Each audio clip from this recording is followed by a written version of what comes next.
Fog as fast as it takes form, seeing a glimpse of the person that people see, but to me seems foreign. I wonder if I break this mirror and pick up its pieces and slice at each wrist, allowing scarlet oceans to rush onto my broken reflections, then maybe my authentic being will bleed out. The water gets hotter. I now scorch my skin because it is numb.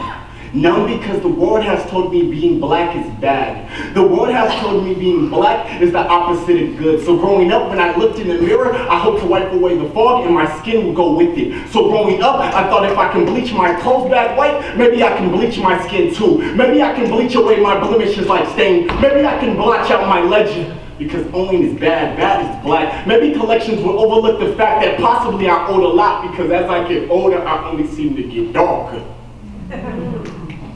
I still hear the tickled laughter of my peers at the tip of my skin.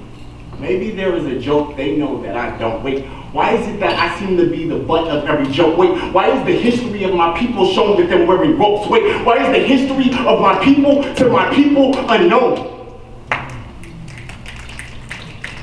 Why is this man hanging from a tree in this Texas textbook look like me? Why is Texas wiping their textbooks of their guilty history free? I scrub harder at my charred skin, allowing the fog to fill void, before self-lashing begins to scar and self-mutilation takes form. I embrace this fog because it is my healer, baptizing myself in this water because it is my truth. I only scrub at these lies that has entombed me long ago. So I scrub harder, the water gets hotter. I scrub harder, the water gets hotter. I scrub harder. But the harder that I scrub, and the more hot and the hotter it becomes, the more fog that becomes, even more of a scream, silencing deafening thoughts that scream louder with every thought that I could possibly become clean of my own reflection in this mirror.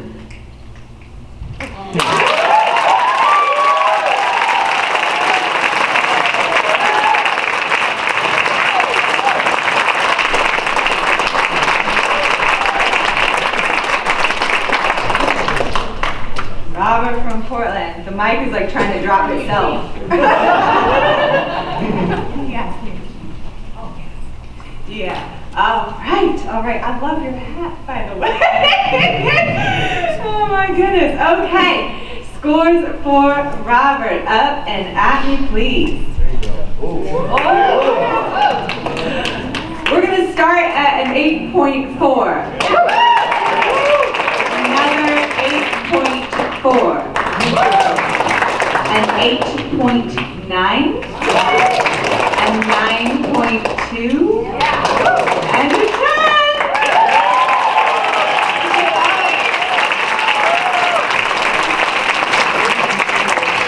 26.1. All right. On deck is Haley. Let's welcome James Cannon from Florence to the stage. James.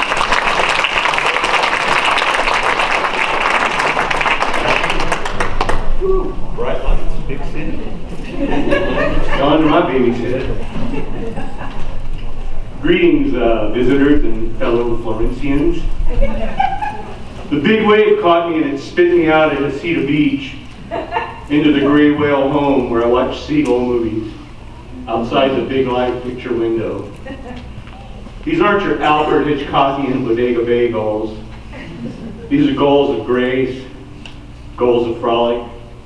They're looking to pluck crumbs from tourist hands at the Driftwood Shore Inn, not to pluck the eyes out of fleeing school children. Gull movies in that almost falling, yet not quite falling, or is it falling rain? They're in the moaning mist.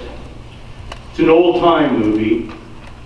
Gulls of white, gulls of black and white, and gulls of gray.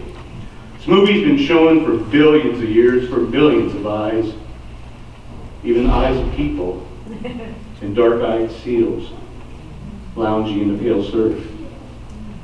Gull movies starring Miss Pacific and the Lunar Tide Boys with a supporting cast of planetary proportions. Yeah.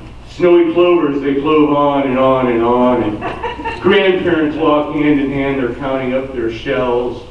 The poets are working on their words, and the girls, they're just trying to look pretty. And meanwhile, that crash and foam band, they keep playing that surf rock anthem. Yeah. You know that song, don't you? Won't you ride my free go? Yeah.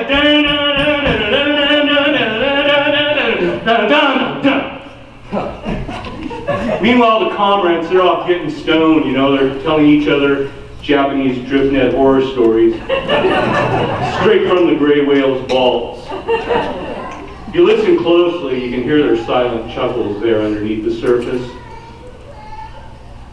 They're waiting for the next big wave, the next Gull movie. Popcorn, anyone?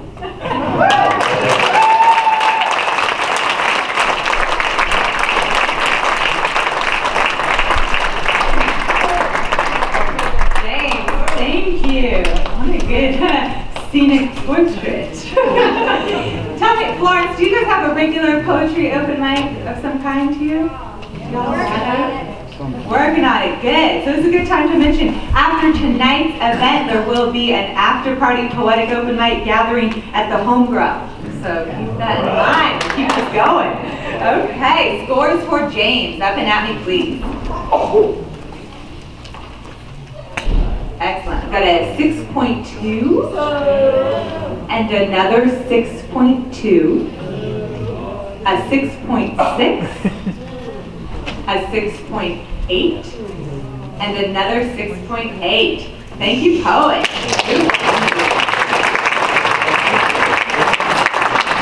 19.6. Okay, on deck is Devin. Let's welcome Haley Coveney from Lake Oswego to the stage.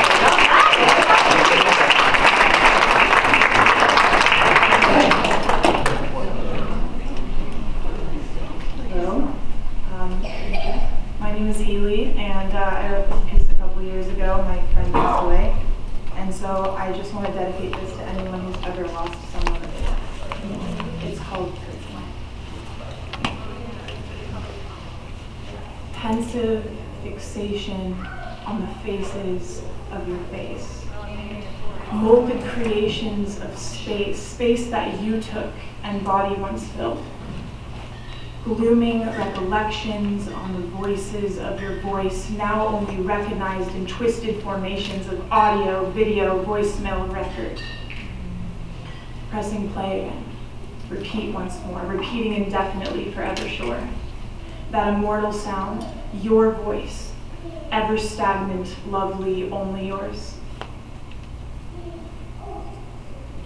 Nuanced illuminations of you screaming in my head, brain, mind, attempting to screen the thoughts of you from getting through, useless. Permanence of your presence in my memories, never fails to enter, never fails to never leave. Existing inside my mind forever it seems, so mirrors break. Never aging, not one day. And I still hear you, sometimes in broken pieces of that blinding glass which is your voice, in squares and triangles of your voice, in rectangles and circles of your voice, but never your voice. Never again will I hear your voice. No more you, and still absences of such a reality surface upon my inhales and exhales, exhaling in, inhaling out. Realizing my life's only wrong because you are not where you belong, and I'm expected to move on when you're gone, and with repeating reminders, the end, your end. Pressing play again. Eyes like faucets, no off switch. Forever remembered for all time, and then, I suppose, forever forgotten for all time too. Thank you.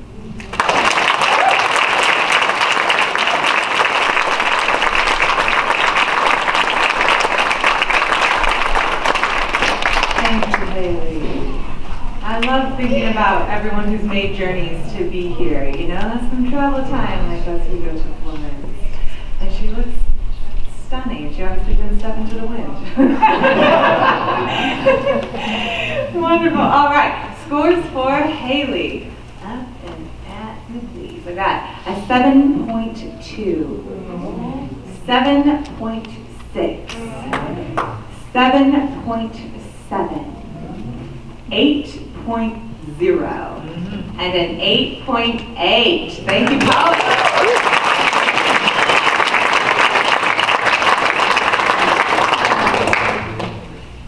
23.3. All right.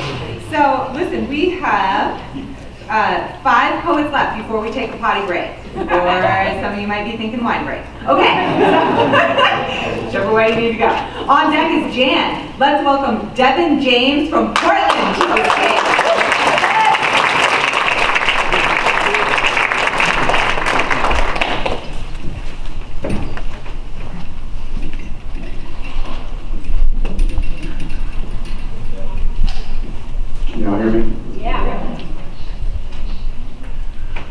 I spent years drinking, even though I shouldn't have. As a character trait, I think, was that good or bad? Well, without it, I probably wouldn't have the focus that I have to truly live because I was good as dead. So I wrote, and then I wrote again. I had to think what wasn't quoted yet by any other person who ever had to go through that. I hadn't even told my story yet, but I felt like everybody heard it like the whole world had. Just another white rapper looking at his wristwatch, watching time go by while Macklemore's gone platinum off a thrift shop, and I think I started out with that dude. And then I think again, my time must be past due, right? It's like what wormhole did I just pass through? It's like the timeline my life was on just went askew. This is what my life is amassed to. Starting over at 29 to 32, trying to push my tracks through. Some people call that laughable. And then it's unimaginable. I have to be a fool to think that I can do what rappers do, but I can't. Because it ain't the skill of the man. It's the will of the man with the hell of a plan to build up and stand on top of the product he built with his hands. See, the best part about me is that I'm all about seeing and reaching for the hologram things, that which can't be touched by this olive drab me. I'm a soldier in the trenches of my dreamscape, crawling through the gunfire because I gotta keep pace. Time is not a luxury, I gotta stay alive because I'm fighting with myself to never see my vision die. I feel like I gotta catch up, but I'm stuck up in slow motion. Grinding all this rust off, I'm cussing, there's no motion. I just wanna blast off and justify this whole thing, take my boat and cast off. Sailing on my own dream, and now I can teach others who don't believe to hop on my boat, grab it nowhere and row with me. I don't take kindly to those like woe is me, or words like maybe we'll see, or hopefully. Hopefully is for the skeptical, maybe's for the unsure. We'll see is for the wary, and all have only one cure, which is to put the work in like you're training for Olympics. Put all of the doubt and all the pain up in this instant. There's nobody but you, so all the haters get addicted. It's the middle one, because no one's gonna stop this train and engine. But if I can make a difference, breathe the life back and it goes. See, it started with this phantom. If I can be that little hope, that little light, that little glimmer in the middle of the winter that froze over someone's soul and then just live and turned them bitter, then I did my part. I brought them about the ice age. I thought them from the inside. I got them back to life. Rain, smiles, came, bright, unstrained, priceless man. So I'm just sitting on my dream boat. Once it was a raft, and then a skiff, and then a sloop, soon a yacht, and then a ship where you can hop up on my boat because I need a crew of dreamers. You can navigate with me while we achieve a new demeanor. And it's gonna be a struggle through the sea and through the storm. The structure just might buckle while we teeter through the course that we have set to reach our destination. Yes, there is no going back. Yes, this is a test of patience. Will you go on knowing that? And now the question raises, do you have the will to do this? Do you have the fight within to do this till it kills you? Prove it.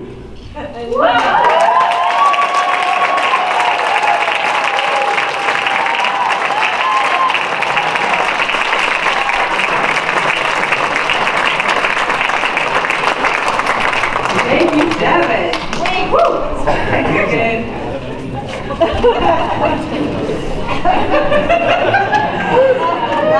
Way to keep it stylish, Portland. You didn't step in the wind either. Excellent. All right. Scores for Devin. Up and at me, please. All right. I've got. Right. Okay. Check this out. I've got a 5.0. Way to have your own opinion, judges. I've got an 8.2. A 9.0. A 9.1 and a 10.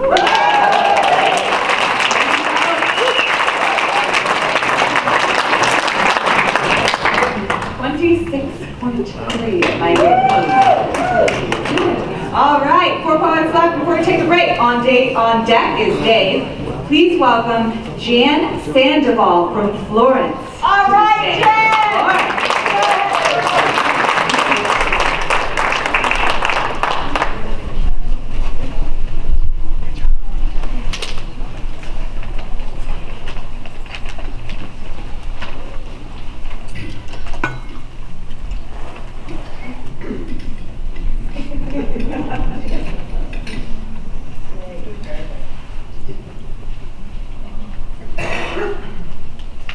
To our owly night bird named Kai.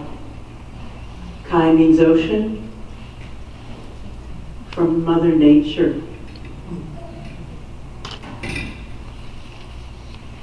Makana Kai, vibrant river, draws me to it, rumbling, searching, smooth and sound, spilling ore with rocky strength, splashing wildly, bumping ground. Standing naked, swimming, swirling, baptized by my protective night. Lead me, hold me closely, my strong captain. Lead me with uncharted might. Harsh but honest, proud, sincere, fresh excitement, fearless, dear.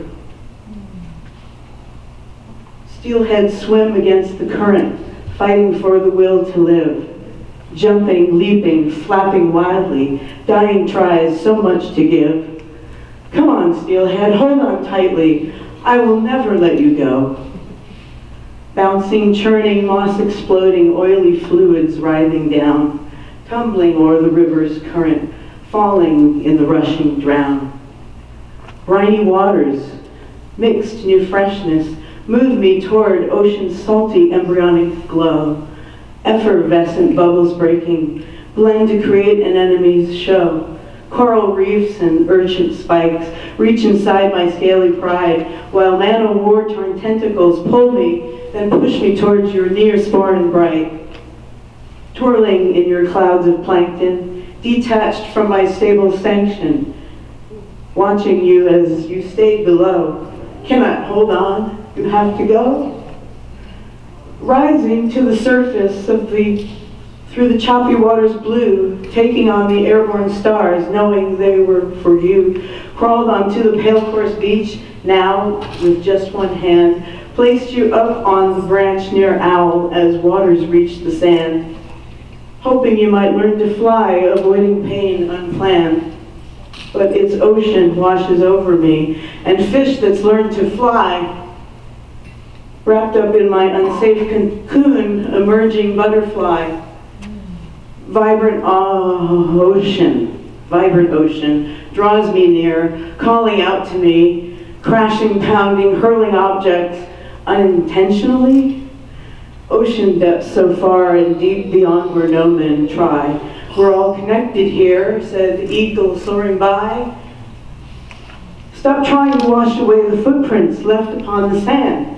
Just Mother Earth walking by to try to take your hand. These footprints never wash away as long as eagles fly, reminding us of sacred places where earth and ocean meet underneath Makana sky.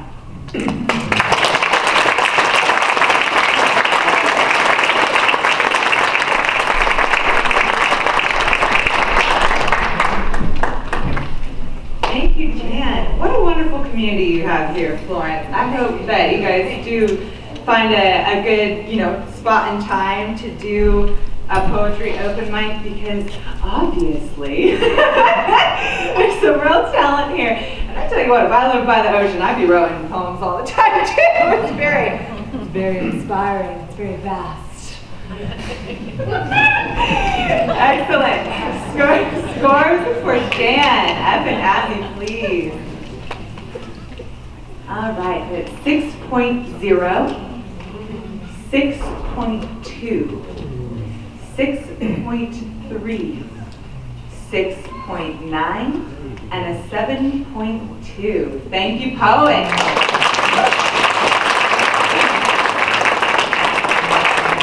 19.25 after small time penalty. All right, 3 poets left. On deck is Melissa. Please welcome Dave Parham. Is it how do I say your last name? Parham. Parham. Please welcome Dave Parham from Eugene.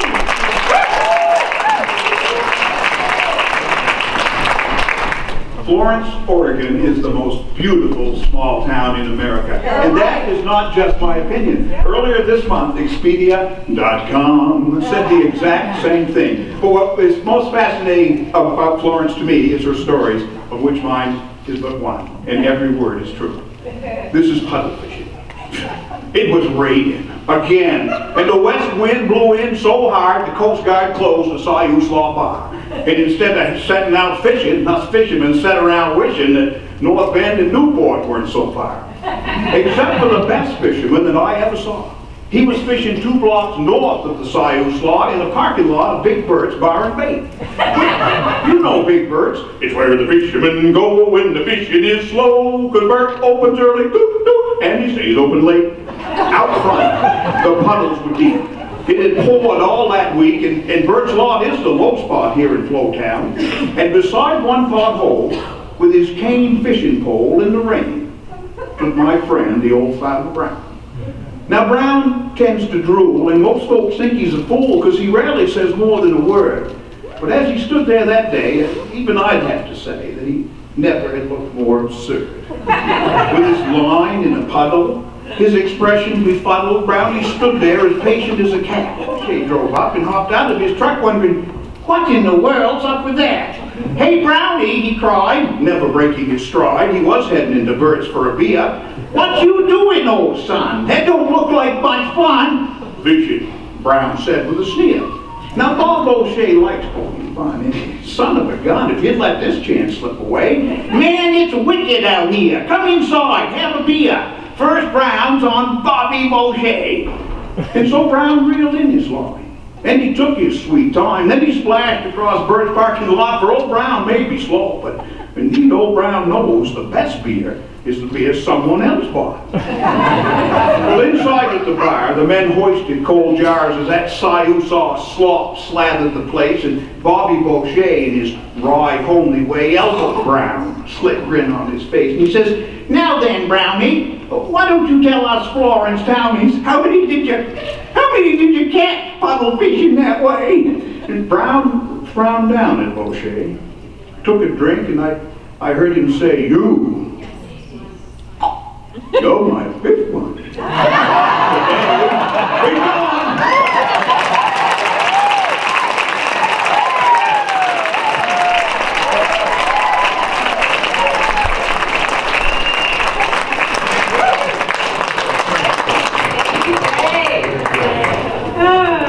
Dave is one of the finalists in the Eugene Poetry Slam. If any of you are so inclined that you'd like to come watch that show, that's going to happen 1 week from today, May 14th. Eugene Poetry Slam Tsunami Books, Eugene Poetry Slam on Facebook, you can see Dave again, and a couple others, at least one other. So, all right, scores for Dave. Up and at me, please. Okay, I've got a 7.0. 7.4, 8.5, 9.1, and a 9.8.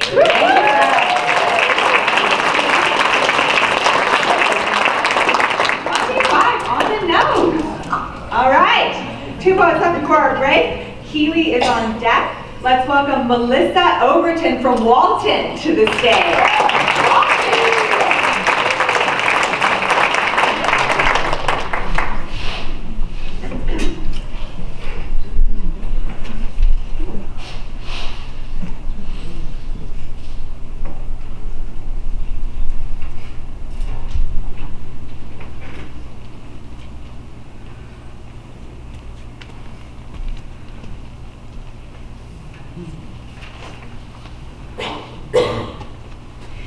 Maybe it calls to me from the playground of my mind. Come on, play with me, she cries where the spinning tops wind. She calls for me, come dance and play. The night is young and come what may. My frenzied pace will lead astray. And astray I follow through vibrant halls, through sexual dreams and shopping malls. I try to sleep, but thoughts do flutter. They spin like tops amid the clutter. On a conveyor belt they slide in and around and through my mind. They just won't stop, just grow and grow. I run rampant through the manic haze. I write and I think and I sing and I do. My thoughts are like flowers in bloom. It's a raucous combination of flowers and scents. It's glorious and frightening, erotic and tameless. So beautiful. I'm beautiful, like a goddess, sensual and gracious, demanding and craving. The conveyor belt of my mind continues to wind in and about and up and down, and in the corners I can feel the medicine creeping in, like a lurid fog about my feet. But thoughts keep whirling like some kind of crazed blender, a joyous sweet frappe of a convoluted thought. I fight to keep speed, to keep what feels like me. Me. The me I was as a teen, ambitious, boundless, taking on everything, taking it all in. From coffee-fueled writing conferences where I didn't sleep for days, to inviting the neighbors over for fresh made donuts at midnight. And you know what? They came, pajamas and all. In the fragile time when you develop who is you, I was loud, unapologetic, daring, a little devious, and sexual. A tease, but sexual. So it's no wonder that manic feels organic to me. Like the real me, the me I wish to be. At least in the beginning. But it's not all fun and games. Sometimes the stakes are high. Reputation, occupation, home and hearth. But the call is so tempting. Just one night won't hurt. One missed dose. Just a little time stolen from sleep. I try to contain her, but she is who she is and she wants it all. There is no relegating her to an hour. She wants more and she takes more. And she giggles in glee at this poem. To be immortalized. Acknowledged, given her due.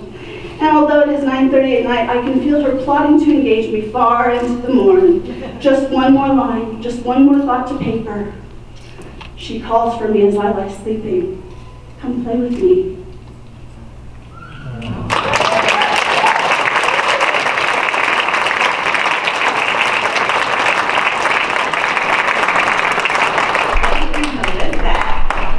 Also a friend of the Eugene Poetry Slam. She drives all the way over to see us almost every month. Y'all are also very welcome to do that.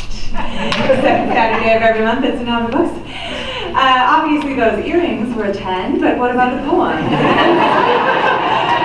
Scores for the poem. Up and at me, please. 6.4. And another 6.4. A 6.9. A 7.1, and an 8.5 from Melissa.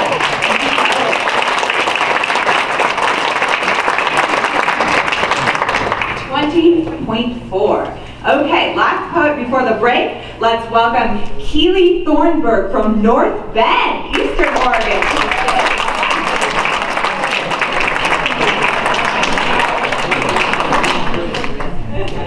Oh, I'm done. Sorry.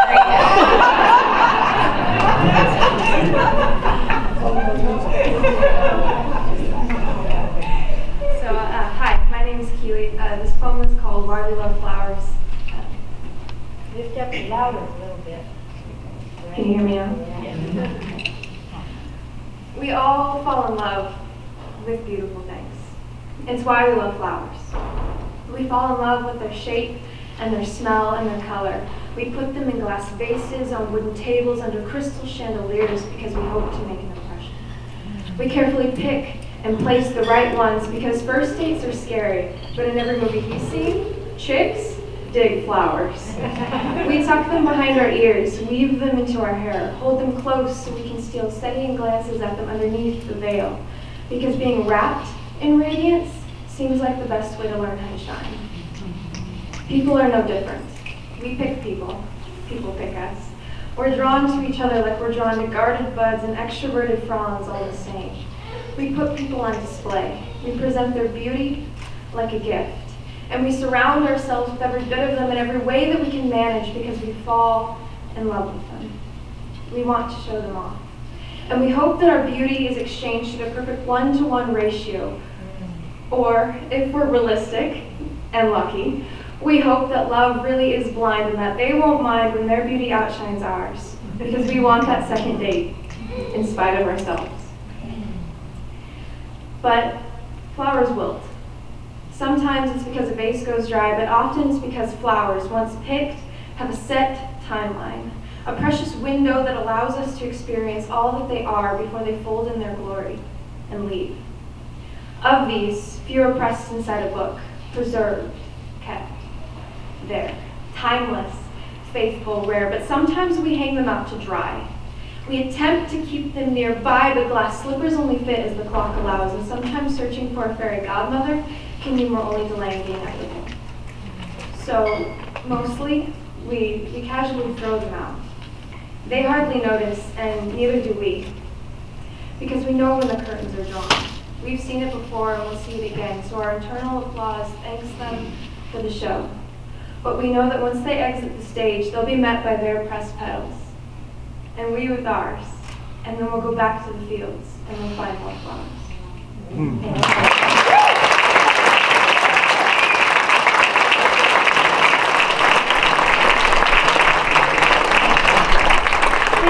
Keely from North Bend, which is on the coast. I feel like it should be called like West Bend. That would make a lot more sense, but yes, good. I learned so many things every day. My last name is Lafleur, which is the flower in French. I have a very strong attachment to flowers. Thank you, Keely. Okay. Scores F and at me, please, for our last poet before the break. All right, got a 7.3, 7.9, 8.3, 8.7, and a 9.0. Thank you all.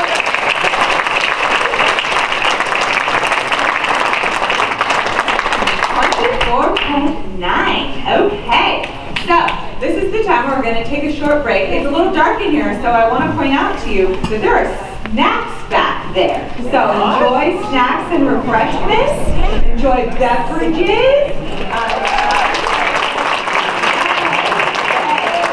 Mike Urbantrout. I hope I'm saying your name right with that.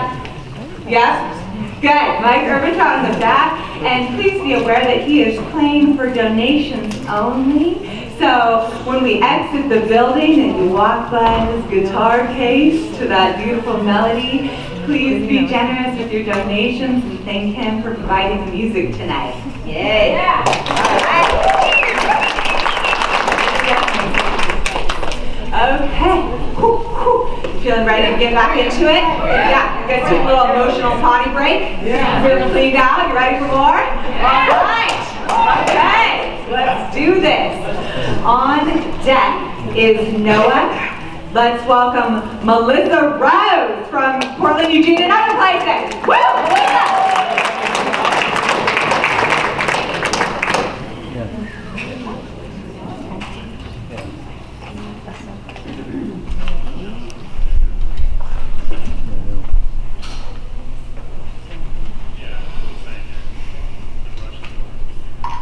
When I was 10, my mother became a celebrity. The newspaper headlines read, "Local teacher caught drinking and driving." Passed out in the middle of an intersection, a can of beer still clutched in your hand, my infant brother in the car seat beside you. You begged reporters not to print the story. A single parent praying Child Protective Services wouldn't take us away. I didn't know what alcoholic meant. Just the sound of empty bottles, the smell of your breath. I eavesdropped grown-up talk about foster care for days, but grown-up mistakes are paid for in 12-step programs and court fees. Your probation turned weeds into wishes. When you were sober, we used to take early morning walks down lonely beaches, collecting seashells like souvenirs. Holding one to my ear, you told me I could always hear the ocean inside if I listened. The sound of amplified waves creates a rhythm only mothers and daughters can dance to, and this is how I remember you. When we were inseparable, wasting hours spending quality time, our weekends in local libraries or state parks, our afternoons in art museums. I was a young statue, admiring a perfect, flawless block of marble. But every year chips away parental perfection. And over time, your overcast eyes reflect a rock bottom I can't fathom. When I was 12, I found glass skeletons hidden in your closet. Became a helpless star watching the earth pollute herself. Years of being the family foundation has eroded your strength like an abused seaside cliff made you a maternal martyr trying to walk across quicksand, and I can tell you're drunk even before you open your mouth to make blacked out broken promises. Alcohol has stained our gene pool like an oil spill. And by age 17, we shared our hangovers like secrets. And I wanted to hug you so hard. Our hearts could hold conversations like two old friends, but our sentences were slurred and never made sense. Now DUIs and AA meetings have made us more alike than ever, and I used to want to be just like you. But now our similarities scare me. Mom, I am 30 years old, but there are times when I still need you. I've watched you deteriorate into detox clinics, drowning in hallucinations, but I still filter out the parts of you I want to remember, and I hold those moments like souvenirs. And when the afternoon finds you passed out on the couch, I still put my head to your chest just to remember what the world sounds like when played to your rhythm. I want to bring the beach back home, gather shells from the sand, and hold them to your ears so you can listen for the sound of the strength it takes to admit that your imperfections are what make you whole and beautiful, and bottles are what made you empty. Woo!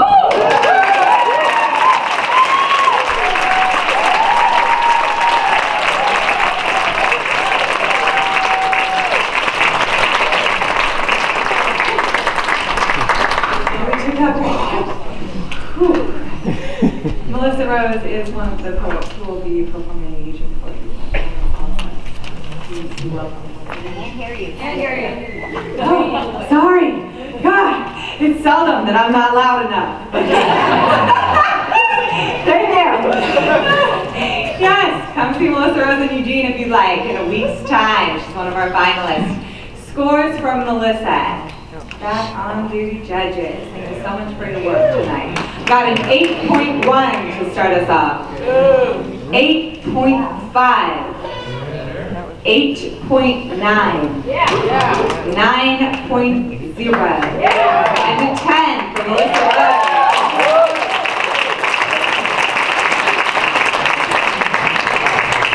26.4. Okay. On deck is John. Let's welcome Noah Schultz from Florence to the stage.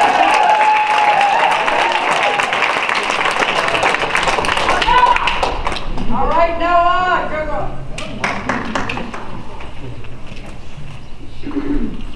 Growing up, my father was my hero.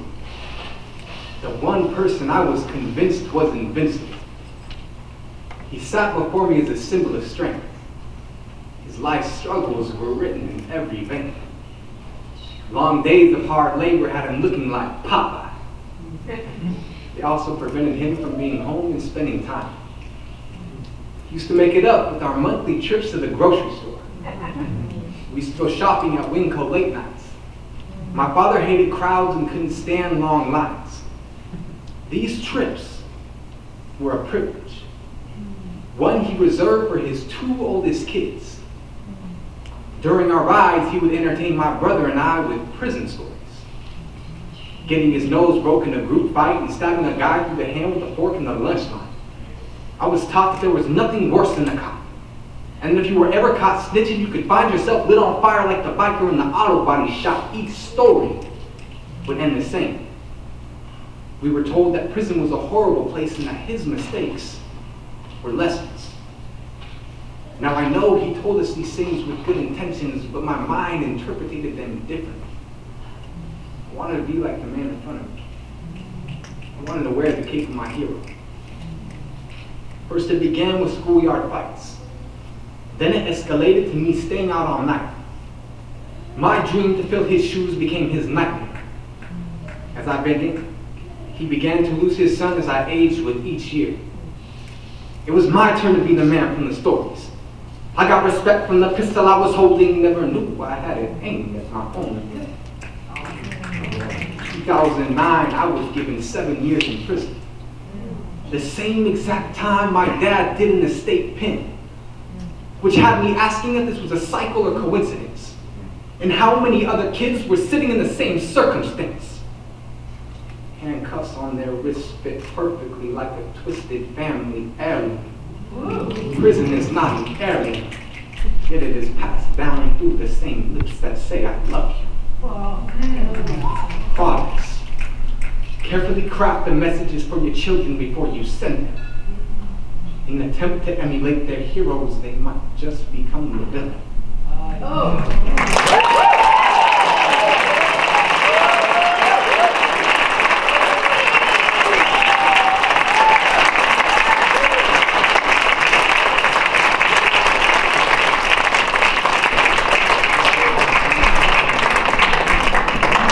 Thank you, Noah. Whew. Oh, I'm so glad we're all here tonight. Thank you. Thank you. There's a lot of kinds of church in this world. This is one of them. Good. Okay. Scores for Noah from Florence. Up and out. All right, let's start with an 8.5. 8.6, 9.3, 9.4, and then 9.5 for Noah.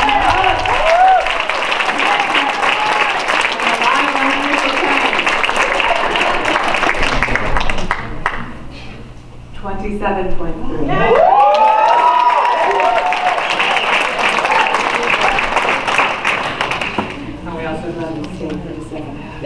Okay, on deck is Scott. Let's welcome John Broderick from Cannon Beach to the stage.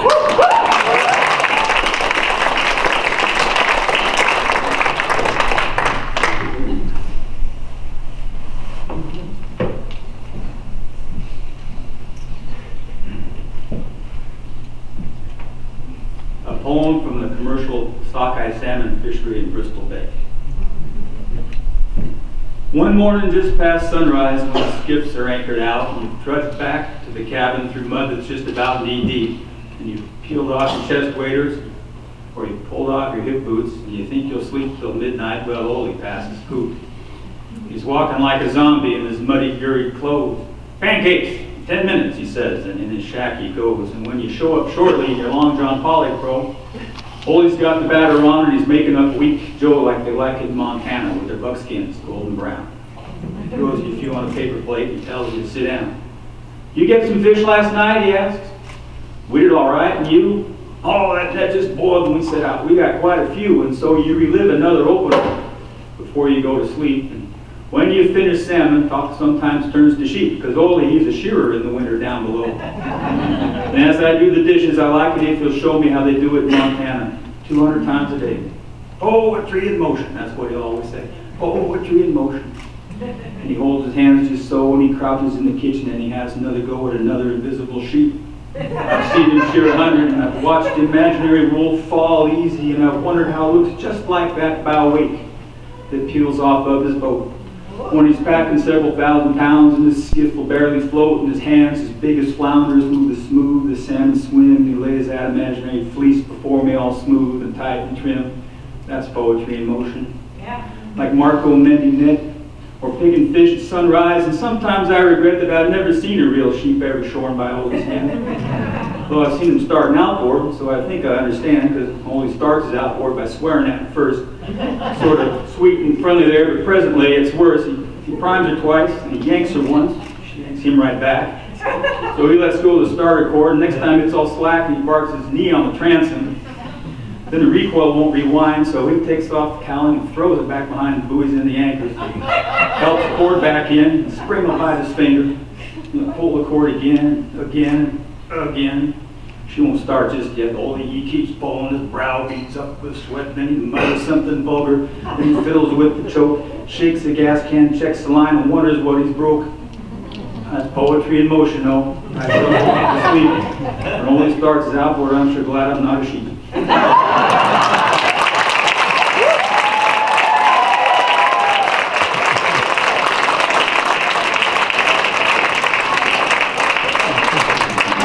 Thank you, John, from Cannon Beach. I love how many of you coastal folks have such great earth imagery and work imagery. It's really exciting. I think that's the kind of poetry that is often kind of stuck on the page. You know, we think of that more as page poetry. It's really nice to see it on the stage. Good. All right. Scores for John. Epinephrine, please. 6.7. Got an 8.0, another 8.0, and then 8.4, and another 8.4. Thank you, poet.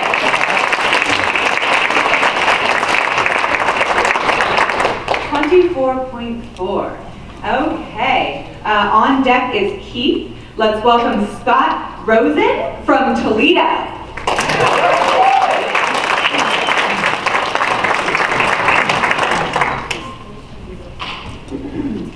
Departure. Sun-mottled sky, gray and orange, the ocean gunmetal, with hints of fire in the wavelets, no wind. Gulls lazy wheeling in the misty ozone, and me, old and creaky, used up mostly, a few teeth, a few muscles, weather-fried, orneriness, long gone, skin like old leather, limping down the empty beach, a used up old waterman, giving to the sea. To launch my battered old stick, as bruised and tired and brittle as me, onto the musky tide, paddling with one bad wing and one sore arm, crab claw hands, arm strings, piano wire, bones, driftwood smooth, rusty fish hooks of pain scraping my salty joints. Beyond the whitewater, I have to rest. The swells move beneath me, past me, my small history, the ebb and rise and fall and drift of my days upon the water. I love these waves, these crispy curls, slick faces, perfect for a creaky old guy to skim, the fringe tops flirting against my aching thighs. And when the sun sits upon the sea like a blazing ingot, my wave comes like an old lover.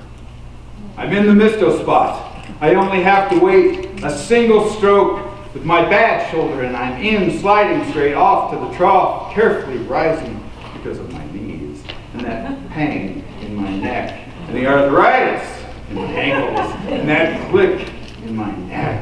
But I'm on my feet. It's hollow, and the drop, oh God, the drop is so steep. I have to lean hard to make the turn. The G-force almost tears me off the old board. I get and grit a few lonely teeth together. Hope I don't get a Charlie horse.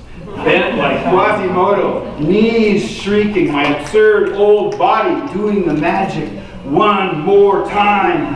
And I come busting up and across the longest of all possible water walls, and my fritzed synapses pulse through my groaning limbic to make the moves for me as the pitching emerald structure folds its rainbow splotches and glintings and nubs of texture and light and cups and weightless and flying. I'm slicing and sliding and side-slipping, wide-eyed and painless, chortling old geezer, stealing a moment like a million others and none other, until the roaring hollow explodes over me and I effervesce, go poof, as the 87% of me that is water goes back to the sea, and the rest wisps into a few grains elemental. I am ocean. Where the tide laps, a skinny kid finds the old board a bit further out the wetsuit. He's been eyeing the swells for months.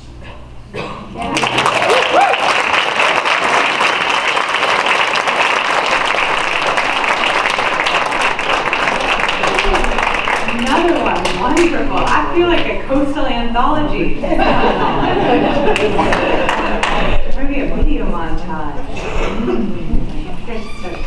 Okay. Oh, sorry. I get lost out at sea with some of these.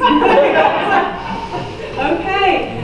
Scores. Up and at me, please. Scores for Scott from Toledo. Okay. Got a 6.6. 6.7. 7.0. 7.6. And another 7.6. Tell them what you thought of it, audience.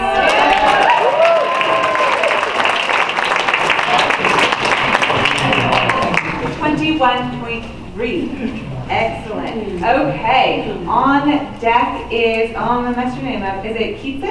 Kitse, yeah. Kitse, wonderful. Great. On deck, and let's welcome Keith Corporal from Waldport to the stage.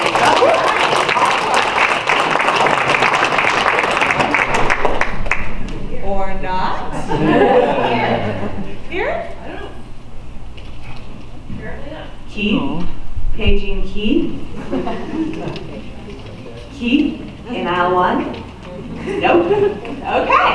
All right. Good.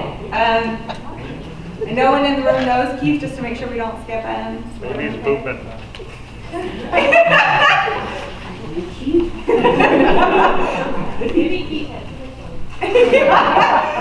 Okay, well, we will go forth then. So on deck is Michael. Please welcome Kitse Rose Piling from Seal Rock to the stage.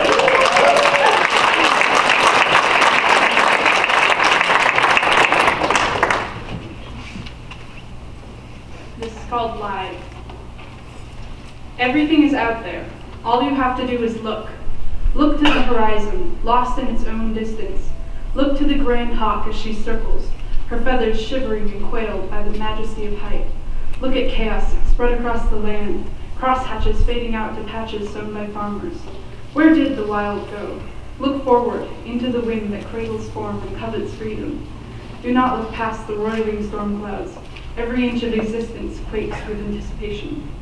Feel with more than the tips of your fingers. Feel into every wisp of tangled emotion, shivering and shifting and rising like mighty feathered branches. Feel with every branching nerve the coils of air, the subtlety of cooling sand. Feel the unyielding form, formed by many hands, pulling and clawing the ground into their own design, sapient of everything but themselves. Feel everything. Let it rush through your being like waters pulling at the land. You must feel the rain on your skin, the rush of life as it pours into your mind. Close your eyes and paint a picture of sound.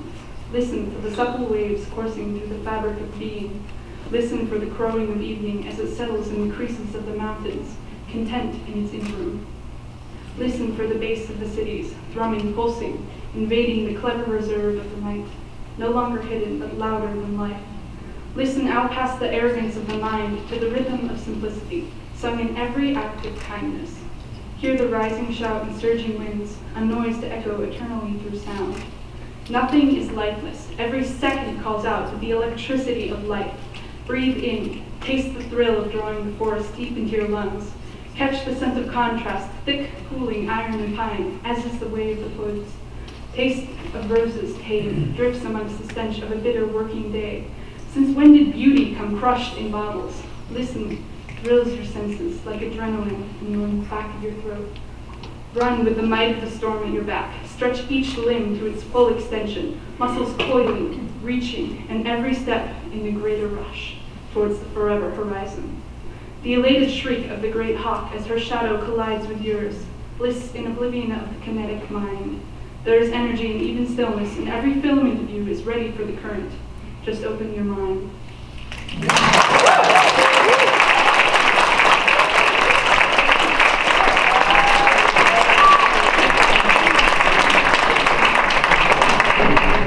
I feel like I'm going to have the best dreams tonight after all these word pictures in my mind.